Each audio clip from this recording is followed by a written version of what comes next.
The Galaxy S23 Ultra is one of the latest additions to Samsung's lineup of smartphones. If you're new to this device, you may be wondering how to turn it on and off properly.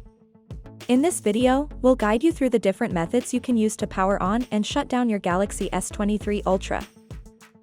The first method is by using the Quick Settings panel. Assuming that your device is already powered up, the first thing you can do to power it off or restart it is by swiping down from the top of the screen to pull down the notification panel. Then, swipe down on the notification panel to access the Quick Settings panel. You should see the power icon. Tap on it to open the power options. To shut down your phone, tap on Power Off and then confirm it. To restart, tap on Restart and then confirm your action.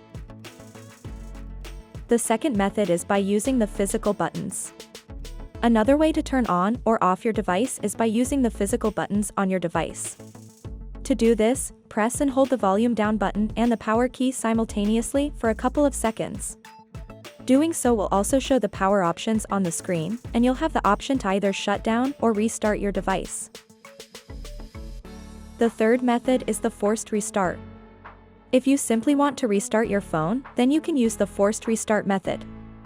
Press and hold the volume down button and the power key together for 8 seconds. This will trigger your Galaxy S23 Ultra to shut down and then turn back on.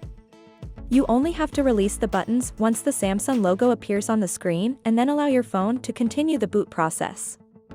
This procedure is often referred to as the soft reset, which can fix many minor issues with your phone. Now that you know the different ways to turn on and shut down your Galaxy S23 Ultra, you can easily perform these actions whenever you need to. We hope that this guide can help you. Thanks for watching.